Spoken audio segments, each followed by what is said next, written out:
So we will be sharing this event on CORE Alberta following, and we will have an email if you wish to access it afterwards with a link to that.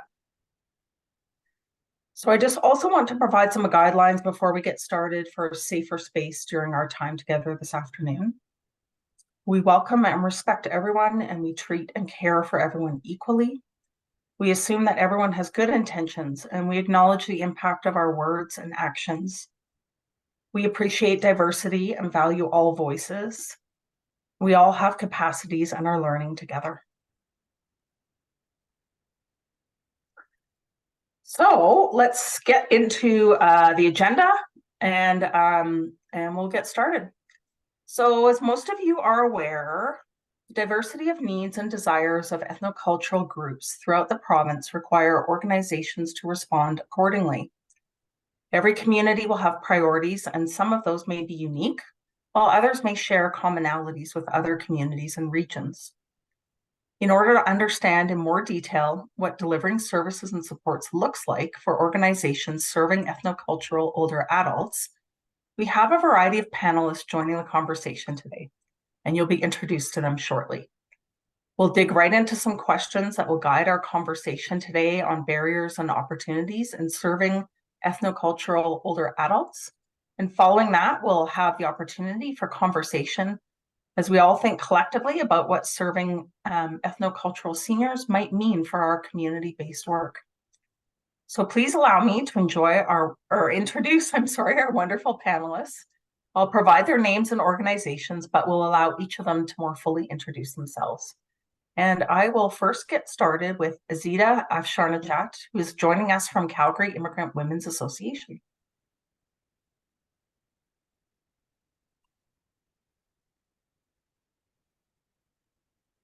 Hello, everybody. Thank you so much for joining us today. And thank you, Marla and Stephanie, to putting all these thoughts together and just make this happen. As Marla mentioned, my name is Azita Afsharnejat from Calgary Immigrant Women Association. I am the program coordinator of one-on-one counseling for immigrant women. We have two components, youth and seniors. We work in Calgary. Thank you. Do you want me to just continue, or you want to just introduce it? We'll introduce everybody. Yeah, okay, right. Yeah, so, you bet. Yeah. No worries. Thank you, Azita. Appreciate that. Next up, we have Rebeca Andrada from Immigrant Services Calgary. Thank you, Marla. Hi, everyone. Thank you so much for joining. I am the outreach manager at Immigrant Services Calgary, and we do have a lot of different supports for newcomers, including a program for newcomer seniors funded by the City of Calgary. I'm not sure what else I can tell you. I've been with ISC for just over 14 years. So I've been in the settlement field during that time as a settlement counselor at first, and later on doing more community development role through outreach. And I'm really looking forward to this discussion and the next steps that we can take from here. Thank you. Wonderful. Thanks, Rebeca. Up next, we have Yvonne Chiu joining us from Multicultural Health Brokers. Thank you, Marla. Hello, everyone. I'm Yvonne with the Multicultural Health Brokers Cooperative. We're a workers' co-op in Edmonton, and we're an organization created by community workers who are from the very communities we serve. In the area of senior outreach, we've been very privileged to partner with many local partners, SAGE, Edmonton Senior Co-editing Council, to really illustrate an outreach model in particularly small ethnocultural communities. So I'm really pleased to be here. I see friends in the audience and hopefully new colleagues to get to know and work with. So thank you, everyone. Great. Thanks so much, Yvonne. And our fourth panelist today is Muna Ali, joining us from the Multicultural Association of Wood Buffalo. Thank you, Marla, and thank you to all our guests who are here today spending their time with us. We appreciate you taking the time to be here. My name is Muna Ali. I'm the Executive Director for the Multicultural Association here in Wood Buffalo, Fort McMurray. I've been a resident of Fort McMurray for the last 18 years, so I've seen it all, the changes that happen in the community through fire and flood and challenges that we had here in Fort McMurray. And Fort McMurray is a little bit a unique community, different in a lot of ways. I'm looking forward to this discussion that we're going to have today and learn from each one of you here. Thank you. Thank you, Muna. So you've all met our panelists. We will move to some questions. So I'm just going to show these questions, and then I'll take this slide away so we can see each other a little more fully. And we actually will start with Azita on our first question. What issues, barriers, and challenges are raised for immigrant seniors coming to Alberta? Yes, thank you so much, Marla. Of course, working with the immigrant seniors for over 10 years or 11 years, we noticed lots of challenges for the seniors, immigrant seniors, and even service providers. There is challenges for both. When immigrant seniors come to Canada, we all know that they are not prepared in terms of any kind of other stuff that the skilled workers coming. When you come as a skilled worker to Canada, you have to have the language skill, education, all experience, and so and so. We know that when the immigrant seniors coming to Canada, most of them, 70% of the immigrant seniors, they are sponsored by their children. The first challenge for them is language barrier. We always talk about that, but we notice the language barrier may build up, develop the other challenges as well. When the seniors come here, they if they don't speak the same language, they feel more isolated.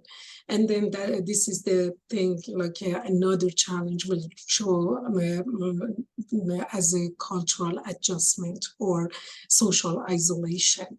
When we specifically for the women, we know so many of the cultures, they ask their wife to be wife and take care of their kids when they are at their home country. Of course, there is lots of other people who are educated as well, but when they come here as a sponsorship or as somebody who is they are in that age, they feel that even though they have education, even though they have something a little basic English, they feel that they can't integrate to the new society because they think their age is not the one that everybody or the young generation are just, there is not much opportunity. They think there is not much opportunity for them. We see those challenges with the language barrier and cultural adjustments, isolation, and then transportation. They don't even understand of the transportation system here. They are scared to go anywhere, and they don't know how to get the transit, how to just get any transportation support to even join the some of the activities or the resources that we provide. And then they don't know about healthcare system as well. Healthcare, they always have healthcare issue, and they always rely on their children, even for very specific, very simple thing like make an appointment or follow up with the doctor, or they don't know how the system works and how to communicate and how to ask for further support. We all know that financially, when this is a very big challenge for the immigrant seniors when they come here, especially the one that are coming from the sponsorship program. When I, as a children, signed the contract for my parents to come to Canada, I signed that contract to just support them for 20 years. And I don't know, I don't even know, if I'm in this position for another year or no, but the government asking the family to sign that contract, and they are not eligible for any kind of other support that other seniors will receive. These kind of challenges, and as I mentioned, specifically for the women, we see that some of the senior men, when they when they come to Canada, they can just go out and find some resources, but women, especially with some of the cultures, it's very difficult to just come out of their shells, because they're back home, they were the one that taking care of the family, staying home. They had support neighbor support or community support or friends and families, but they don't have it here. As a person who's working with this population for more than 10, 11 years, I see these challenges over and over, and I really ask, whenever we have any kind of gathering, we bring to everybody's attention, this is the challenges that immigrant seniors face. I just give more time for everybody to maybe just they can elaborate on that. Yeah. Thank you, Azita. As we all, I'm sure, are aware, there are just a multitude of challenges. So appreciate you getting started on that. And I will actually turn this over now to Rebeca. Thank you. Thank you, Azita. I'm very happy that you got to go first, because you're such a wealth of knowledge, and I have my notes, and you were talking about each point that I had on my list of the challenges that are really not new to us who've worked in the field. I'm sure all of you that are present here today have heard about those challenges as well. And there's been much research done. There's been a lot of information shared. So I'm happy that we're coming together to maybe find ways to move forward and to find real solutions. And I hope that we can also include the voices of newcomers as we formulate some potential solutions, because it really will make a big difference if it comes from them. And I also wanted to, I knew we would be talking about the challenges and the barriers, but I want to really take a small moment to think about seniors not as an issue or not as a group that we're tackling issues that we need to solve. I think it's really important that we recognize the immense value that they bring to our community. They play such a huge role in that cultural transfer, and they contribute so much to our community through their volunteer work, and even to the life of their families, and the support that they provide their families makes a huge difference in the success that immigrant family has here in Canada starting their new lives. Unfortunately, like you mentioned, playing that role for a family can also open the door up for many abuses as they become really dependent on their adult children and lose that independence that they might have had back home. So those are some of the challenges that I wanted to highlight, is that elder abuse is very much still present and very evident. We've had cases of seniors who would rather actually end up homeless or seeking emergency housing than reporting the abuse that their adult children have committed and the abuse that they've experienced at the hand of their sponsors. And so that's a real challenge. It's very sad situations that we've all have listened to throughout the years. And going back to one of the first ones that you mentioned, Azita, so language barriers, of course, are a huge challenge for them accessing a lot of the supports. But also on the flip side, so working at Immigrant Services Calgary, we are the ones who do the language assessment for newcomers and can refer them to link classes. There's a huge backlog when it comes to language assessing. It takes a really long time. I think we've brought it down to about 5 to 6 weeks to have an appointment date for an assessment, which is a really long time to begin with. But the wait to get into link classes is even longer after you've done your assessment. So there really needs to be a push for more funding put towards language instruction. And in the case of newcomer seniors, classes that are tailored to them and their needs, it's really important to pay attention to. Like you said, there's transportation issues. They're very nervous to even leave home and be in a transportation system they don't know. And some of the programs and services that are available might not be culturally sensitive to them or addressing their unique needs as well as they should be. So those are some of the main ones that I wanted to highlight. But like you mentioned, Azita, social isolation, language barriers, elder abuse, those are really some of the bigger ones that are there, and that I hope that we can continue discussing some solutions. I'm also really hoping that we can include the voices of immigrant seniors when we talk about how to move forward and how we can share best practices and come up with better services. Usually agencies like ours are very focused on providing the services that we have been given funding to provide. And so oftentimes we're so busy doing that we don't take the time for these types of circles to come together and do some advocacy and really push for changes and systemic changes so that immigrant seniors can live more dignified and fulfilling lives here in Canada. So I'm really happy that we've come together. And I'm also really hopeful that we can create these types of spaces for immigrant seniors to come together and talk about solutions together and talk about what are their real needs. So I'm very excited, actually. That's the bottom line. Thank you.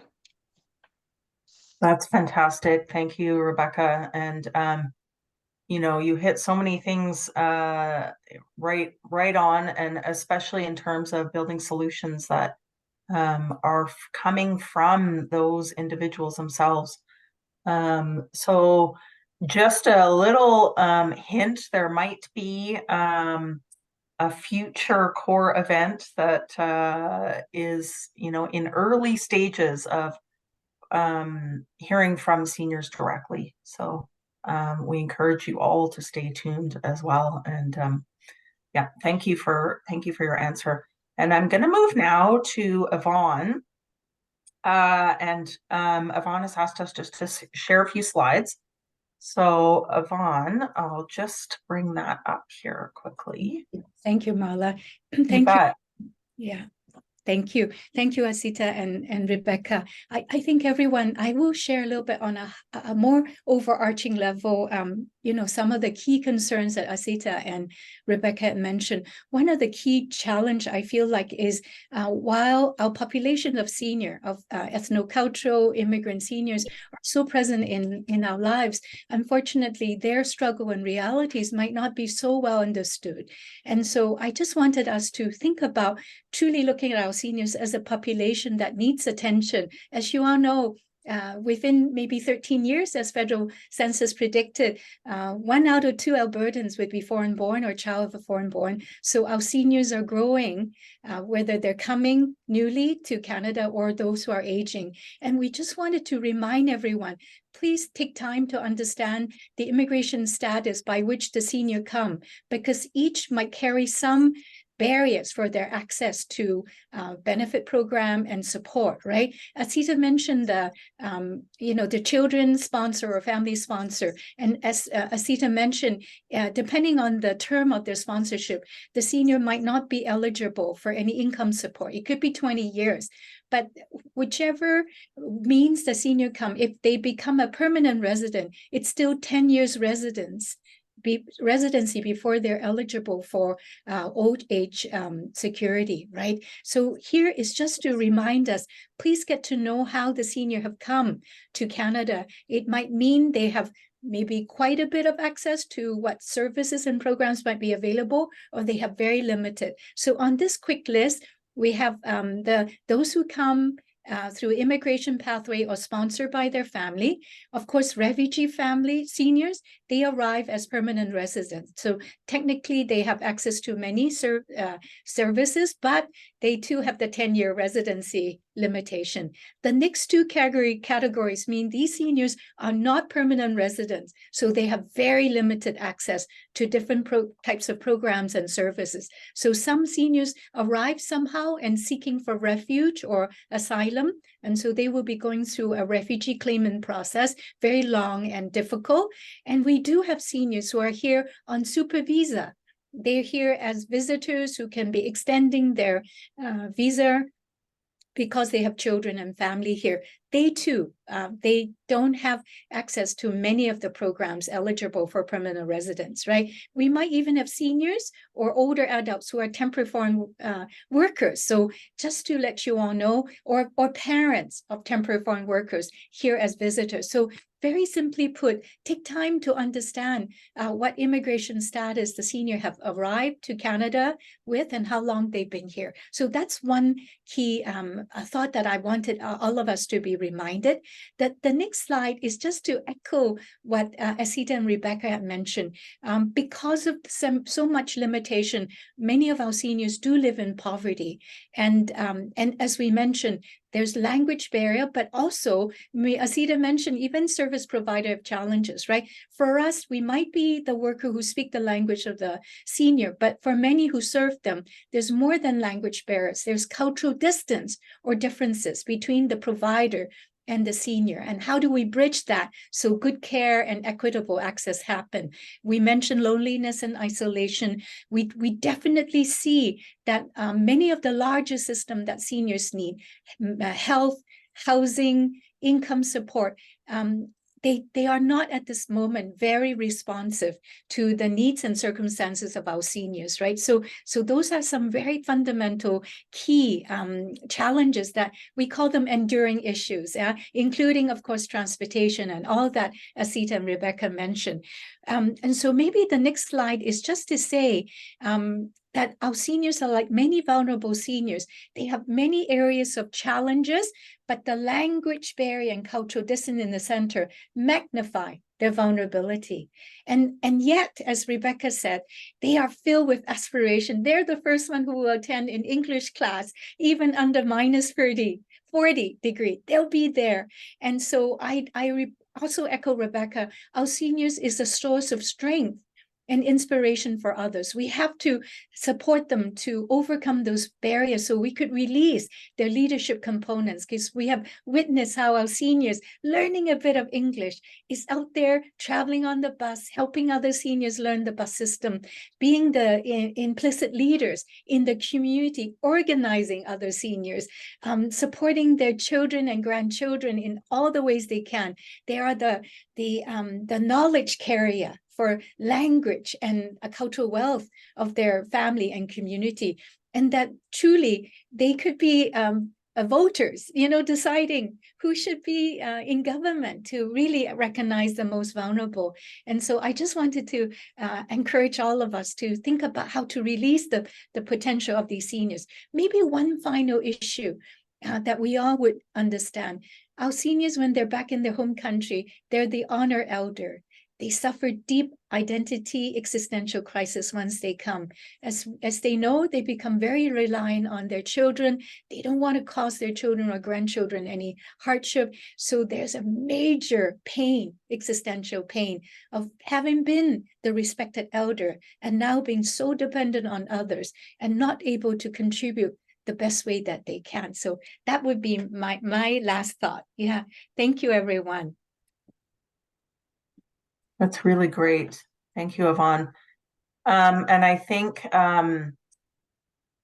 this reminds me of a conversation we've had about seniors in general, just moving that sort of way that seniors can be viewed from vulnerable to valued.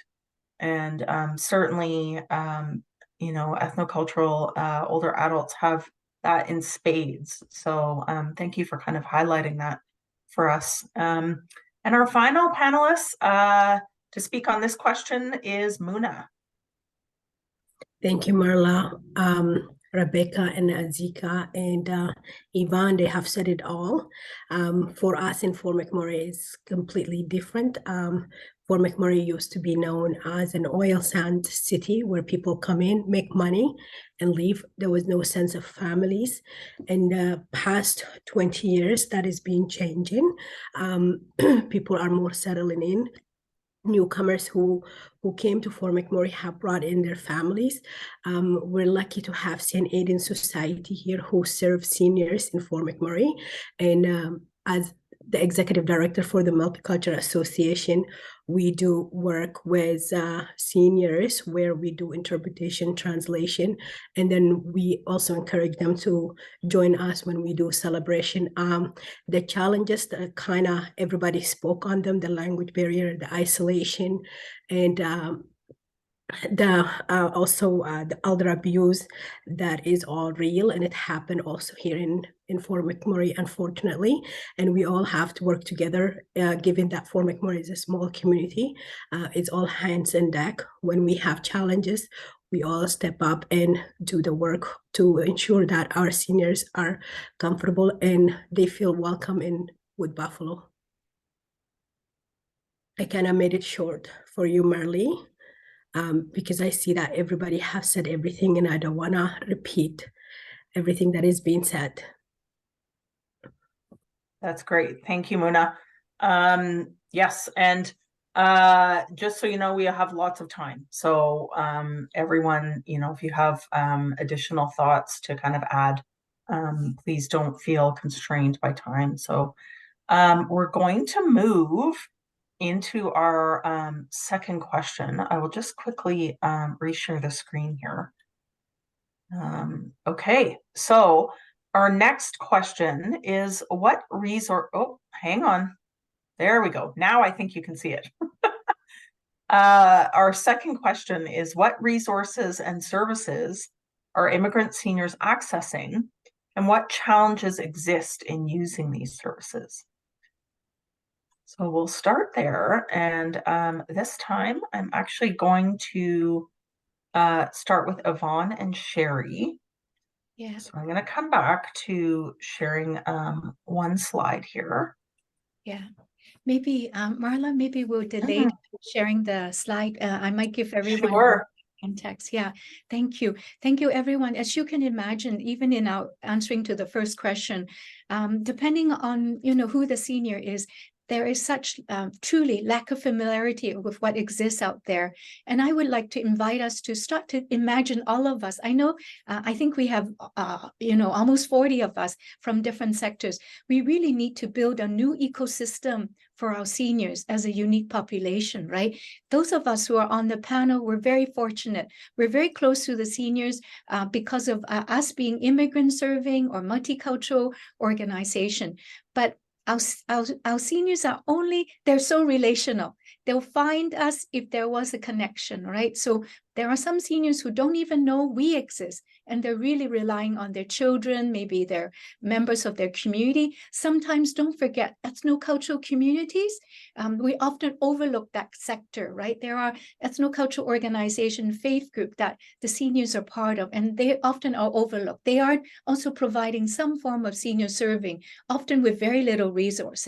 So here we are, us intermediary, on the panel. And then, of course, we have colleagues who are from the senior centers, some of the community-based organization that serve seniors. And then as we go further and further in the ecosystem, we might have colleagues who are a little bit more distant, less familiar with our seniors. So if we apply this ecosystem of looking of relationship, we are very lucky on the panel. We know the seniors. And oftentimes, because we speak the languages of the seniors and they've gotten our trust, we become the key conduit for them. So as you heard, us panelists have been providing services, but we're also sometimes overburdened because our senior would need us to navigate all systems, right? So what we're thinking of is what truly need to happen. And I know at the third question we'll answer it. As Rebeca said, we really need to link arms, support our colleagues inside different organizations and systems who are not yet so familiar with our senior to really learn to understand them. And together we help overcome language barrier, bridge between cultural distance, so we could all serve them better. And then for colleagues who are in large system, including government, we really need you to begin to join us to see some of the barriers are policy driven or policy based. Indeed, there was a question in the chat. Yes, if a senior has been sponsored by their family, if the sponsorship agreement is for 20 years, the senior is not going to be able to access OH security for 20 years. And the family member who sponsored might have difficult financial situation now, right? So that's something to think about. Or the sponsor has to let go of sponsorship in order for seniors to access benefit that they deserve. So overall, we must also think about identify systemic barriers and root causes of gaps that are maybe rooted in policy or legislation. I feel like that's why we're so grateful to be together, because this, as Marla said, there will be continual effort to organize us, because we really need to look at truly systemic and structural barriers together to overcome that us on the panel could not actually address, because we are struggling too. And we know we have very devoted colleagues in Senior Center and other senior serving organization. We want to reach out to you and collaborate together. And we mustn't forget the ethnocultural groups who are also trying to help the seniors. Oftentimes they don't have the financial resources to support their seniors, and yet they might have the most immediate reach, right, to the seniors. So those are the key elements that I wanted to share. And I'll share this slide very briefly. I think if you all see it, you say, oh my God, Yvonne is giving us a headache. But I just wanted to mention, as we come together and look for collective and collaborative solutions, we might really need to look at 5 levels of efforts that is empowering. The green one at the bottom left is holistic support. We really need our seniors to receive initially culturally and linguistically relevant support and programming, right? So the first green one is more individual support. The second level that's in the centers at small group development. I hear my colleagues on the panel, they have many groups for the seniors immediately to overcome their isolation, learn English joyfully, dance, learn from each other, cook, learn system navigation together. That's a second form of empowerment that releases the leadership potential of the seniors. The third layer is about how can we engage the ethnocultural communities too in this effort to help them see how they could work with others or understand elder abuse, understand issues that are maybe not so apparent, as caring natural leaders or faith leaders. We need to engage the ethnocultural community to find solutions and support them in their capacity building. The fourth layer is that coalition building. It's exactly what we're doing across the ecosystem with the different subsector. We collaborate together. We learn from each other. We do research together. And so this is so needed.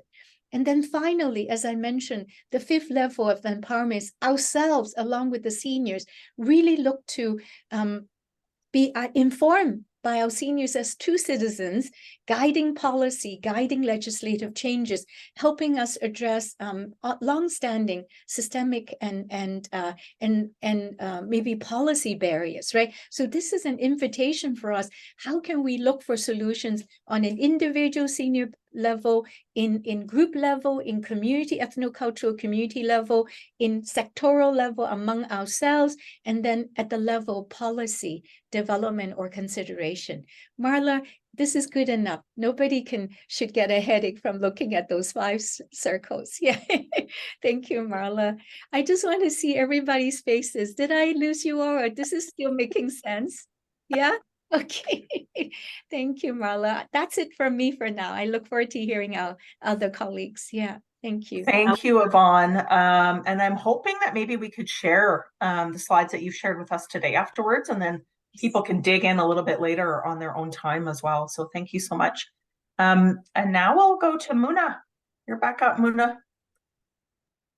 So after what Yvonne did, what you expect me to say, Marla? Yvonne brought it in all in point in 5. So thank you, Yvonne. I really appreciate that you put on the work to show everybody the challenges that and the issues that we have. So in my part, one thing that we did in the past is celebrate and encourage seniors to feel themselves. We did something called a senior cookery at the Multicultural Association, where seniors brought in their grandchildren and cooked in their own language, and we interpreted it and translated it as a book. And the joy we saw on those seniors to contribute to the community, to feel they were a part of the community and they were understood and they were loved, I will never forget that feeling for the rest of my life. It was a beautiful project that we did with St. Aidan, and we do have the books that seniors made. Anybody that is interested, I can ship that books for you guys. Let me know. You can email me, and Marla will share my contact, and I will be more than happy to share those books with the variety of ethnic group that we have here in Wood Buffalo. So that was a part of the solution and the issues that we saw on how we can help seniors to celebrate and feel themselves, and encourage them also to speak their own language with their grandchildren and celebrate them. Yeah, so just I'm out of breath because I'm sick, and I'm gonna keep it short as I'll let everybody else speak on that. Thank you. Thank you, Muna. And I think one of the things we can all agree on is that ability to gather and to help form community is just so important for older adults when they're kind of navigating everything brand new and not really sure where their feet are going to land. So really appreciate that. And it makes them feel happy when they feel they're understood and they're accepted the way they are. It's a hard life. It's a hard, especially being up here in the north. We have a brutal weather. We have a limited resource. We have a limited accessibility system to guide here in the language and everything else. So once they find something really they feel they're a part of it, to volunteer on it, to work on it, they feel so grateful, and the joy you see in their eyes, I cannot explain to you. You guys try it. Awesome. Thanks, Muna. Okay, so now we'll move to Azita, please. Thank you so much, everybody. And I really enjoyed just the discussion that you brought up, both Yvonne and Muna. Speaking about like the services, of course, it's not only CBA. I'm pretty sure most of the agency who are in participating here, and we are the one that we speak, but the rest maybe you all have some programs like we do. When I started this program, the program was called one-on-one counseling for immigrant women, and then we had two components in that area. One was for seniors, and still it's the same, and the other one is for the youth. We started with the one-on-one counseling for immigrant women, and then there was one group that it was happening in 2 locations. We called it Grandma's Kitchen. And we found it very, very useful, this Grandma's Kitchen, in terms of speaking about the language barrier. We thought okay, this program will help people even if they don't have the language skill, English skill. They can come, they can cook, they can enjoy, and then just get out of their shell and then enjoy their time. And then we started just adding the component of self-esteem to it, because we thought about when the seniors, they share the recipe, they feel so proud, and then they feel that, oh, this is what I made, and everybody's enjoying it, and everybody's talking about my recipe and my food. And then we add the components into it, as a self-esteem group, bring some other the guest speakers, and then just work on their self-esteem. We found it very useful when they're joining in this program. I just want to start with like the first barrier that I spoke, like with the language barrier. For sure, there is services, as Rebeca mentioned, like there is link classes that we all, as the immigrant sectors, we have that classes for the different level. At CWA, they noticed that like there is some people who has lower education. They can't be assisted by ILVARC or like the center that they assist them for the English classes.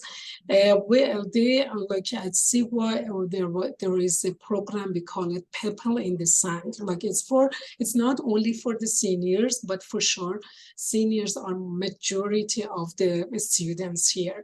Because of the English level, because of the education level, they are very comfortable to join to this program. This program is we are offering it in different location and community in the city. There is another program that we call it Everyday English for Seniors. This is a not very brand new. It's been 2 or 3 years that we have this program. It's just for the seniors who can come together. They make friends. They just do some networking. They meet other people, and then they learn English. And this is like every other week. They have those classes, and it's online classes, and then we have in person. There is another program. We have New Friends and Neighborhood that is also offering a conversation. It's a conversation group. It's just to enhance their English skill. And then, as I mentioned, it's mostly like seniors are just participating, and it's like around the city for everybody. Like it's once a week, and then like seniors, they can join in any location is more convenient for them. As I mentioned, of course, it's not only like CWA is providing that, but we know that grandparents, especially grandmothers, they are responsible to babysit their grandchildren as well. And while they are just participating in any of these English classes, like we can provide childcare as well. Like they can come to the groups, and then if they request childcare, then no worries, like we have that program for them. In terms of isolation, as I mentioned, the Grandma's Kitchen now we are offering it in 8 locations around the city, and it's very popular. Even through like during the COVID, like it was very interesting that we were able to deliver that program. How we had the budget, like it was a very tiny budget that we had it, but we looked for donation for everywhere else, and then we provided the material ingredients, and then we put some of the lady like as a lead, and then they just facilitated the cooking session, and then we delivered the material to the client's house. And it was like, because we wanted them to be connected. And with that being said, like we had the youth who were just helping seniors to get the technology set up, like how to join to the Zoom sessions and stuff like that. And that was very successful. And we were able to get them all, just get involved with the programs. And we, after COVID and restriction just lifted a little bit, like we advocated for another project. We call it Senior Social Club. Like we believe that like there was a fear of like coming to the society out of their house because of the COVID and all of those things. We created and we got the funding for it to have like the ethnocultural groups, and then every group had a project leader from the seniors, like whoever was very active to get their other ladies and invite them to the group, and it slowly started coming out and then go to the outside activity and have like some field trips, and then now they can't even wait for the next meeting that they have. Of course, the project changed, like the name is changed, and then it's peer-to-peer support for immigrant seniors now. And they meet every week, bi-weekly, and then they have and it's just open for men and women, because my program, as you like other ladies mentioned, like Yvonne mentioned, like there is a restriction of the funding. Like I can't do much more than what I get the money for it. And then when we think about the gaps and challenges, we think the other way as well. Okay, we can't stick with one fund. What else we can do? Of course, it's not enough. And as Yvonne mentioned, like we know, we are fortunate to know and work with the seniors, but not everywhere, and it's not very consistent. It's just maybe a percentage of the population they know about this. But I'm so glad that when we do the evaluation, when we just restructure the program, we'll see from which point we started and what, like now. Last Friday, we had an event for seniors. We had to put limitation because of the space. Like it was Senior National Day, like we had 120 seniors were like join us for that. This is something that we think to overcome the isolation and lack of social network.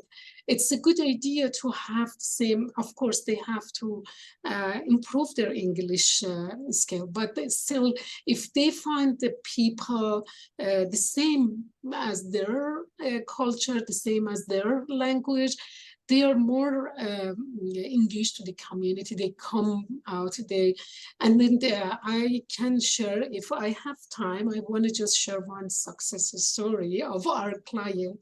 One of our clients just came as she was a teacher and a retired teacher. And then when she joined our program, like for one-on-one counseling with the interpretation, she mentioned that, oh, I was a teacher, I had this and had that, but now I can't do anything. And I said, like, are you sure you can't do anything? You can still be a teacher. Like, and she was like, the look that she gave me, I just said, okay, she thinks I don't understand her. Of course, it's a very different level, but I said, yeah, this is the program.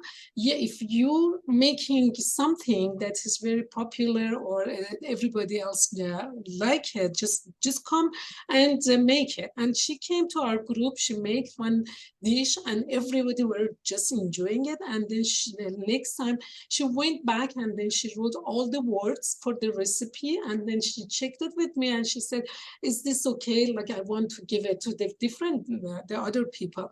And then when I said yes, and then she was so much more confident.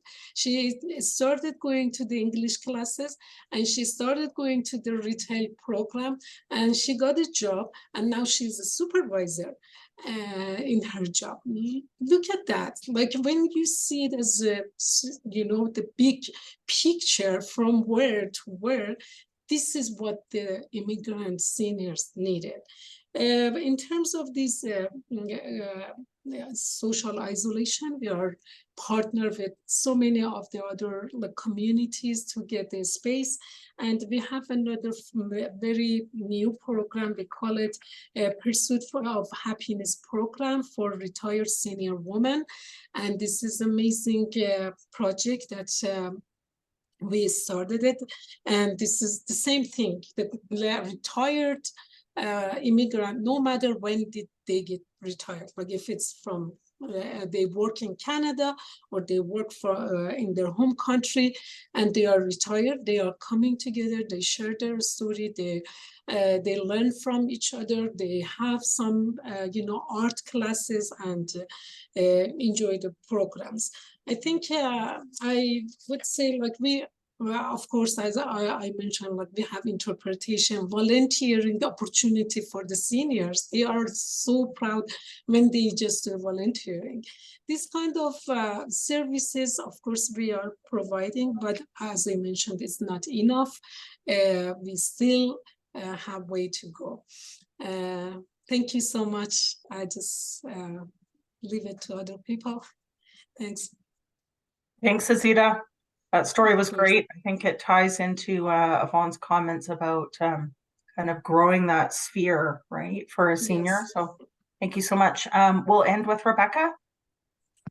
Thank you. So I don't want to repeat. There's been so much valuable information that was shared by my colleagues before. Similarly, the seniors that we engage in that are part of our initiatives, that theme of building trust with us is really important.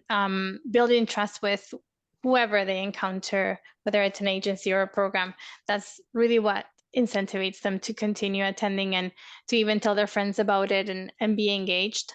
I think from what we've seen, the programs and the initiatives they really enjoy the most are where they get to contribute, and you just see them light up when it comes to sharing their food or sharing their culture, and their participation is just it just really warms your heart, the way that they become involved and invested in those types of initiatives.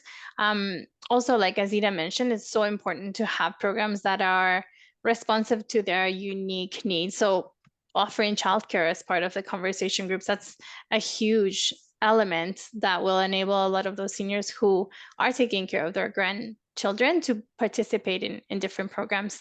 I think when you look at, if someone were to look at us from outside and from another country, they would say, wow, there's so many programs and initiatives that are available. I think the issue that I've seen, and it's not new, it's always been an issue, it's to share that information and to make sure that newcomers, seniors and non-seniors are aware that they have these supports. And so how do we come together to make it more efficient for us to share information, for them to know that these supports are available? I think that's a huge point for me.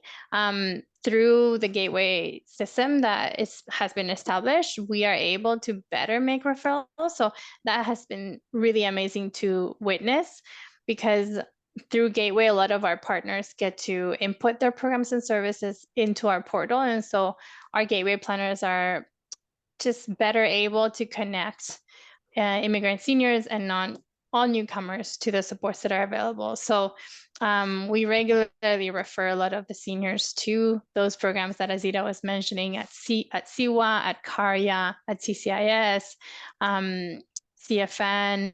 Also, a lot of the referrals, I was taking a look at it earlier, have been to the Better Business Bureau, and I was wondering why. It really has to do with a lot of scams and frauds that seniors are experiencing. So I think it's really important to have this conversation of how do we make sure that we have a clear map of what's out there and how we can better connect newcomers to those supports. I think those have been the main challenges for us in the past, and so we're hoping to address that through Gateway. I'll leave it at that. I think other than that, yeah, those are the programs that we've also seen echo what my colleagues have said before. It's those groups where they get to be involved and they get to contribute, they get to share their skills, their talents, their culture. Those are the ones that are the most meaningful. Actually, I just remember one thing that came up with when someone was mentioning the challenges that they experience to access services because of transportation. It really reminded me, recently we did a field trip to Alberta Ballet, and we've done a few of them in this last year with our seniors.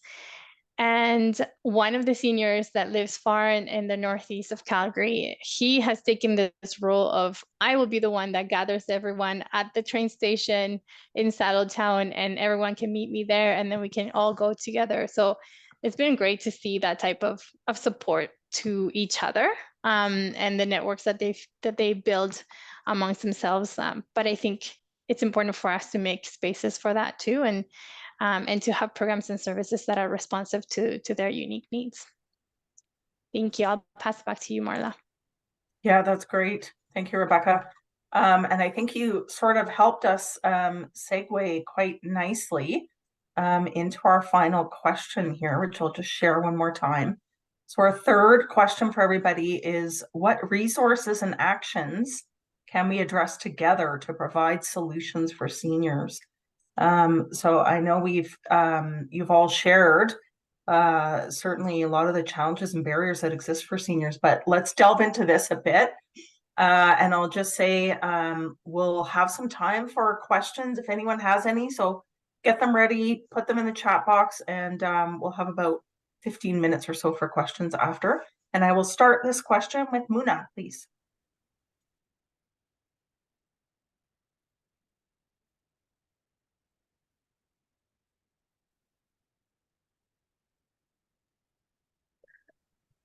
Yeah, hi. I think we need to talk about it. We need to talk about the issues. Communication, education is the most things. Can you bring the question back in the screen, Marla, please? I already forgot it. What resource and action and okay, can we address together to provide a solution for seniors? I think we all need to come together. We all need to talk.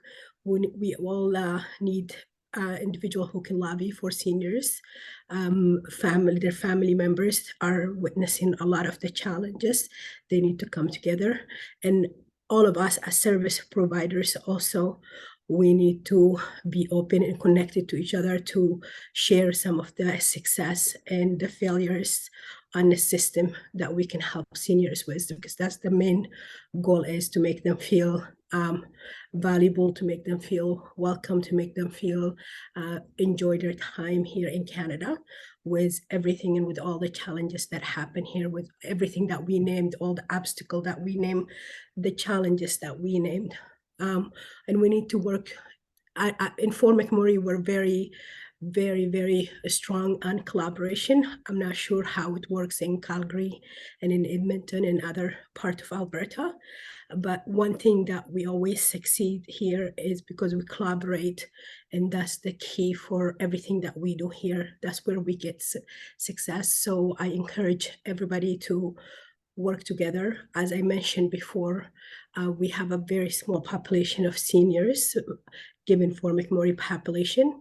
I think we're at 4.2. That's our latest census. And that's not include, that's not an ethnic groups, right? Like that's the general. And I believe it's very small amount that we have here from a multicultural background in Fort McMurray.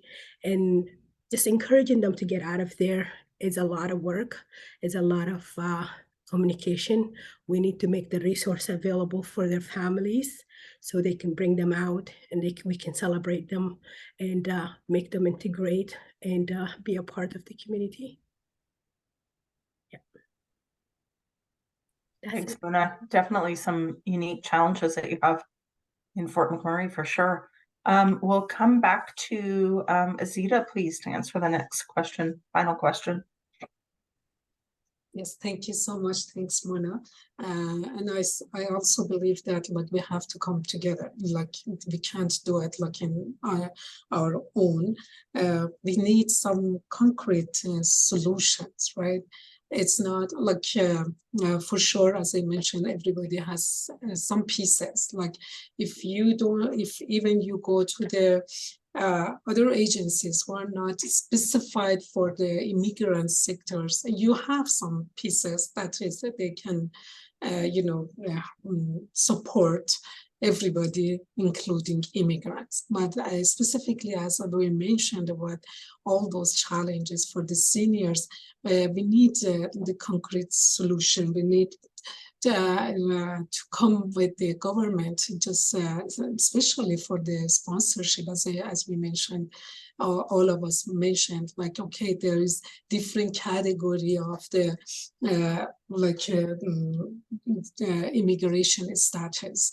Like, what if the senior comes here to visit their children, they get sick here? Of course, they have to have like some the insurance to come here, but the insurance doesn't cover everything. And then we need to make sure, even like my program is just funded by IRCC. IRCC doesn't even allow to. There is no food budget. There is no field trip budget. And then, of course, when we have the seniors together, then at least we have to have some refreshment. We have to have some other things. Like, I think this is very important to make sure that like the policymakers are in our group. They come and hear us. They see what are the challenges, and if we need to have some research or do some rational things, like we started with that, or just create a project to work on that. We mentioned about like in English classes. Of course, government has that funding for the newcomers. But as Rebeca mentioned, like there is a lots of like wait lists, and then specifically for the seniors, like they don't even know where to go.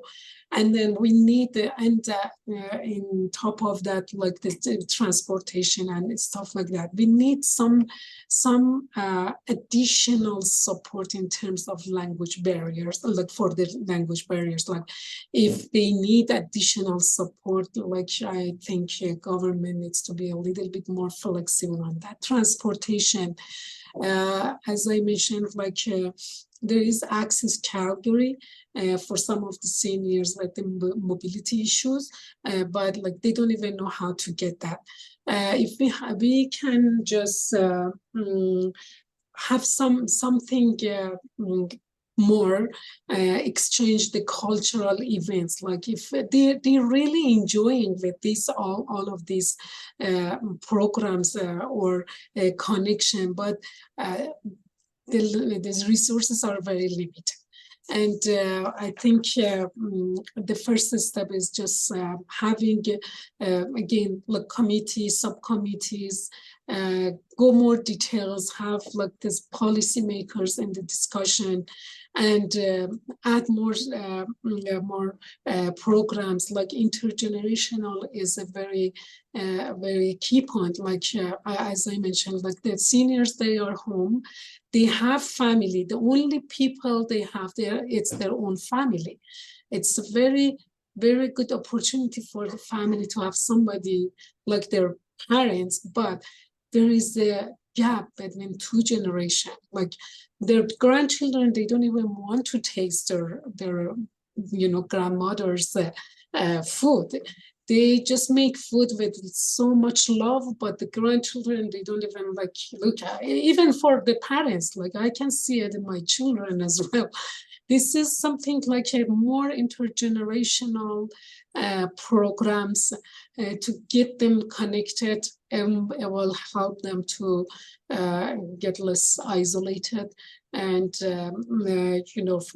budget for field trips, and take them outside, and volunteer support, some awareness, advocacy, something like that would be a good addition to other services that we have.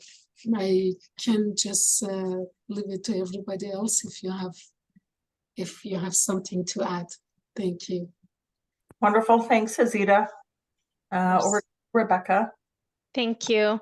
I think for me, so I'm very impatient. And so I think it's very true. We need to come together, discuss, but we have done this many, many times, and we have collected our seniors' knowledge and information, and so I think there's a bit of a gap or a disconnect between that step and then the next step, because all of us are so busy with our day-to-day that advocacy is often done at the side of our desk. And so to give us the capacity to lift that knowledge and transport it and carry it through the right channels so that it reaches the right policymakers or the right places it needs to go to, so that change actually happens. I think that's what I would love to focus on, is how do we, yes, collect the input and listen to our seniors and come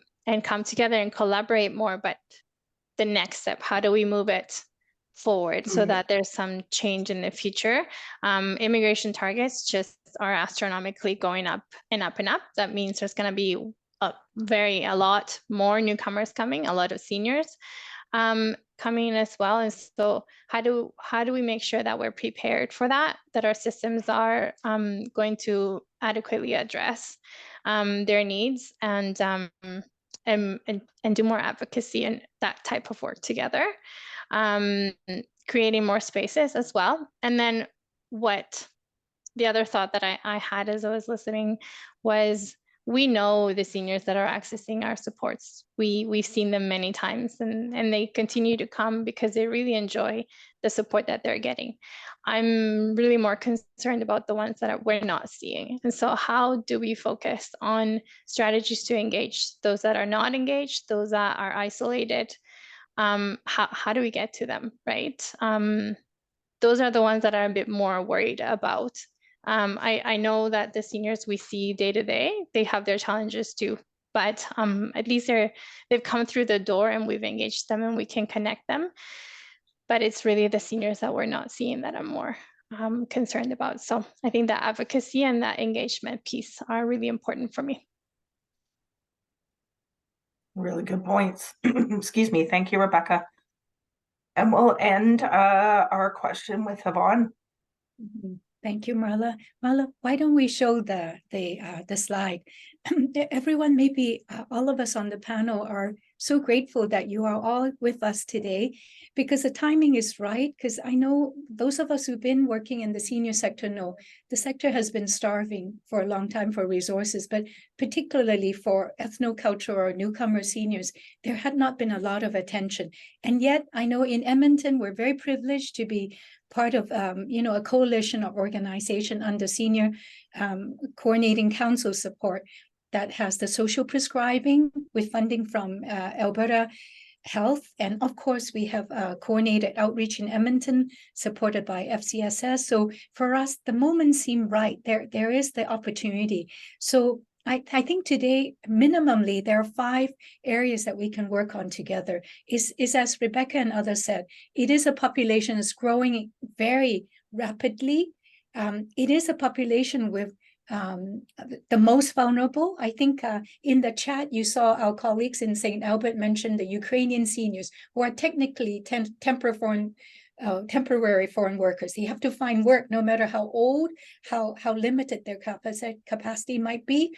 Refugee seniors, I know our colleague Luqueta mentioned refugee seniors and also refugee claimant seniors. They are extremely vulnerable. And we know many of us have witnessed our seniors suffering with just basic food insecurity and housing insecurity. So maybe at minimally 5 things we need to really work on. I guess Rebeca mentioned knowledge mobilizing. Our seniors is still a population not very well understood. So number 1, how can we work together to reveal the unique pre- and post-migration realities of our seniors? Of course, their challenges, their strengths, and their hopes. And this is for what? For the purpose of more relevant resource program and policy planning. Those of us are immigrant serving. We know what has been appropriate and supportive. Our senior centers also know, but I think we really need to broaden the circle of knowledge, because there are many devoted colleagues who are in different sectors wishing to support. It particularly is important for large systems like the healthcare system, the income support system, and housing system. Our colleagues inside those systems often don't have the opportunity to even address language barrier. So we really need to share the knowledge to engage more relevant program planning and policy planning. The second one is for those who are particularly vulnerable, our seniors who have more severe language barriers, deeper isolation, how can we quantify and provide the right funding so that we actually have outreach workers that are matched with their language and their cultural background to immediately serve them so that they could navigate and access systems and the wonderful programs that do exist, so they optimize on it. So it is a moment where we need to look at particularly the most vulnerable seniors, that kind of holistic outreach workers. And then thirdly, how can we together reveal the recurring, enduring systemic gaps and barriers, from language barriers to cultural gap to just structurally and policy-wise, we do have elements that are creating hardship for our seniors. How do we make that be very clear and that we proactively work on addressing them? The fourth one is to remind ourselves that there are ethnocultural organizations and natural leaders and faith leaders who do have connections with the families and the seniors. How can we support them in this process? They might have been organizing support groups for the seniors, or they might be the best one sometimes to organize that, aside from us who are organization on the panel. So never forget that there are caring and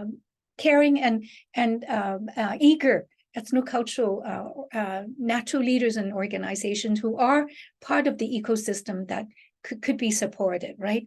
But last but not least, back to Rebeca's point, we really need to involve our own seniors, their families, and of course, insightful natural leaders, ourselves who are workers.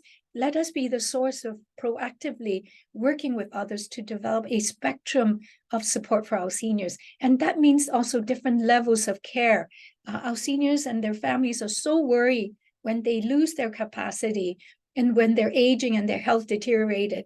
There isn't the linguistic and cultural relevant continuum of level of care for them. So we have to start to work proactively in designing this continuum of levels of care. So I think that those are the key points I wanted to share with everyone. Thank you, Marla. Thank you, everyone.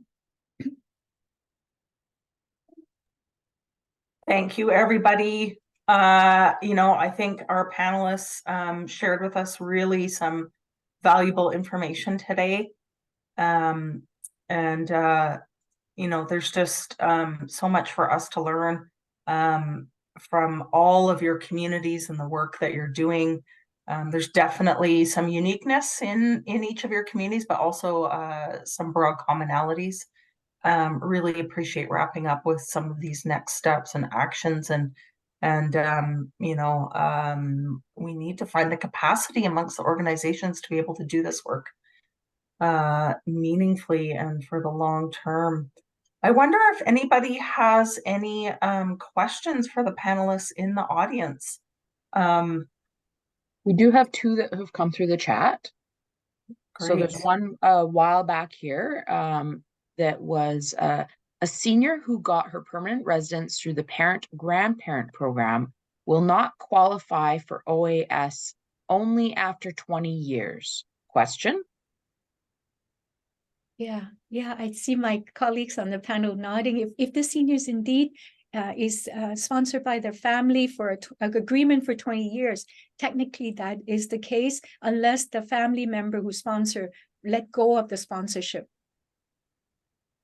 Yeah. Wonderful. Thank you. Thank you, Yvonne. And then we just got another one in here recently. It seems like seniors' specific policy doesn't focus much on immigrant/newcomer seniors. And immigrant/newcomer policy doesn't focus on seniors. Where and how do policymakers focus on immigrant or newcomer seniors? Yeah, Nicole asked such a good question. I wonder if anyone in the audience could help us, right? This is in the domain, maybe from the provincial government side, might there be some opportunity, some guidance for that?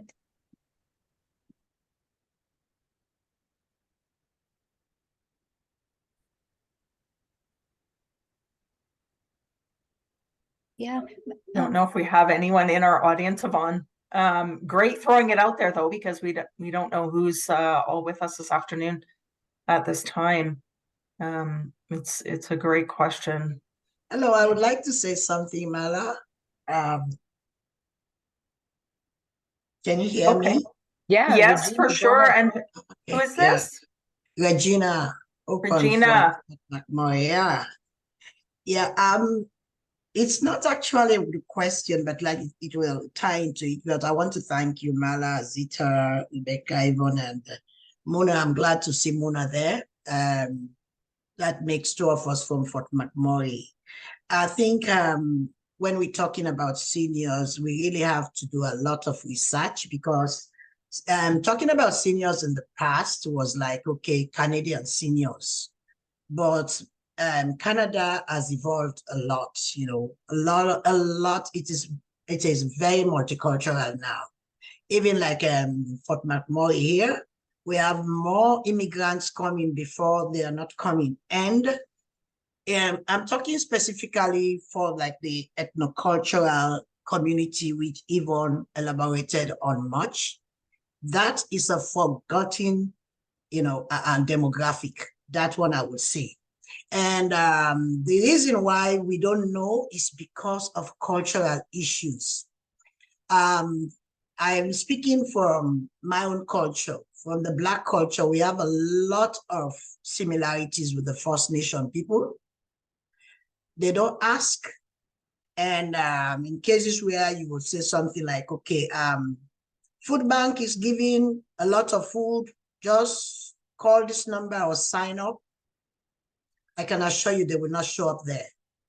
When we went to the summit, the last speaker they talked about how they tried to put their mother in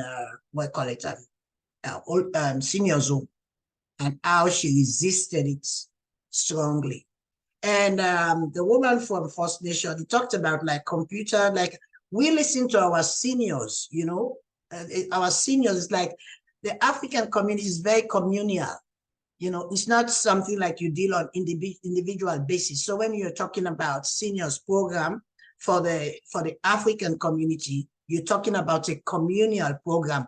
And I think that is a missing aspect in the plan for Black seniors. My organization is more, we deal a lot with immigrants and low-income families, which basically ended up to be immigrant families. Most people who have come here, including myself, have transitioned into senior citizenship, you know. So, but it's like, they don't know what to do, because like some of them came here to help with grandchildren. Grandchildren are grown now, they don't need grandmother, they don't even listen to mother or dad. So grandmother is kind of isolated. There was a survey done by Multicultural Association around 2014-15 that states that immigrants, when they come here, they come healthy, but over time they lose their health. Why? Because they don't exercise. And elders coming from our own community, they don't go out.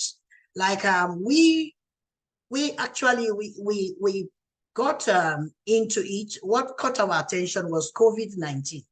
When we realized that, you know, the isolation, they cannot interact, not even with their family members, because most of them have existing condition. So what did we do? We bought 20 computers, laptop, and hired an engineer to train them, you know, and we put WhatsApp and other social handles there so that they can communicate. And that helped them greatly, because they are able to communicate back home. They are not lonely because nobody have time for them. Maybe parents and children have gone to work and they are just isolated, and they develop some medical condition out of that. So over the past years, what we've been doing, getting them in computer classes, taking them out for tours, having games, having health workers come to talk to them, having somebody come to talk to them about elder abuse. And then now we just graduated about 9 of them from the computer classes. And those who did not make it, they have to go through it again, because the goal is to give them independence. And that is very important when we're talking about seniors. Giving them independence is the goal, because most of them were like professionals, you know, and it is scary when after you have served community for all your life, then you come to the point to realize that now I am going to be dependent. It is very scary. So, and they will not tell you. Another thing again, it takes relationship for them to open up to you, because you can have a senior who is hungry, maybe they have not eaten for a couple of days, will never tell you, will come and talk to you, except you have a relationship. You will never know that aspect of it. So we need to pay attention to that demographic. And it's not that, okay, there are not many, but they don't talk because they want to keep their pride. Another speaker who spoke at the conference, somebody from Nigeria, they mentioned about the mother collapsing in church, the mother-in-law. And even when they called the ambulance, she said, no, I'm going to walk into the ambulance. That is pride that is with the people from the African community. And we have to respect that if we really want to serve them.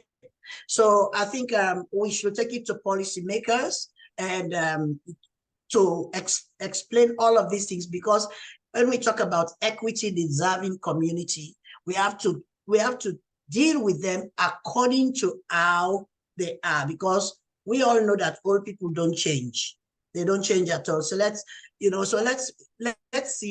think the most important is to find ways to respect them. And Yvonne talked a lot about working with ethnocultural communities. It is very important because it's dealing with seniors is based on a relationship. It's not, I have this candy here, come take it, you know. It's based on relationship. So I think it will be good for some of you to work with some of us who have already developed relationships with these people, so that we can be able to serve them. Otherwise, they feel isolated, and we think we are doing something, but we are not doing anything because they are not telling us how they feel. And we think, oh, they're nice. They came out, they did it. No, we have to really give them the independence and the respect they deserve. Thanks, Regina. I really appreciate that. And I think your comments tie into, listening to seniors and what Yvonne was saying earlier about engaging ethnocultural groups that are already on the ground doing that work. So really appreciate your comments there. I don't know, we're quickly running out of time here. So if there are any other questions, we'd really be happy to answer those for you, and we can send those out to each of our panelists and get you some answers. I'm sure there was one from Fanny in the chat here that popped in. And also Fanny made the comment, they have a French-speaking organization that runs Alberta-wide. So if anybody needs French services for clients, Fanny did make a mention of that in the chat. But as far as a question, there was a bit of a comment, bit of a question. Insurance is also very expensive for seniors. And more of a question of, do you know where to find insurance that's less expensive for seniors? And does anybody have any experience with that, where it's not looking like $700 every 4 months? So is that for the super visa? I don't know, Fanny, if you want to open your mic and talk a bit more about that. Yeah. Super visa, yeah. Yeah, I wrote on the chat. Yeah, she's on super visa, and so it's really expensive for a daughter. Yeah, so I don't know. I was asking if someone have information about it. So it looks like it went down, Fanny, because 10 years ago, okay, it was for 6 months. I paid $3,000 for my mom. So it looks like it went down. That's good news. Wow. Okay. I'm not sure who have the best deal. I think you just individual have to shop around and see. That's what I did at the time. I found and saw what was the best one. So sorry, I couldn't help much. Okay, thank you. Thanks for that, Muna. Well, we have there was so much information to share. I really, really appreciate everyone's contributions today. We will be following up with an email for a link to the video for those of you that want to watch it again or share it along. That'll be on our CORE site. And the Immigrant Senior Sector Connections CORE group is live. So if you want to carry on sharing resources, having these conversations, please join up. And the group leads, Azita and Rebeca, will be happy to kind of get you going. And as I said, there's rumors for future events. So there's already conversations about what some of those topics might be, and happy to have your contributions as well. Thank you so much, everybody, again. There's a survey in the chat. We'll follow up with that in the email, and really hope you enjoy the rest of your day. Many thanks to all of you. Take care, everybody. Thank you. Thank you. Thank you so much, Thank Marla. you so Thank you, much, everyone. Thank you.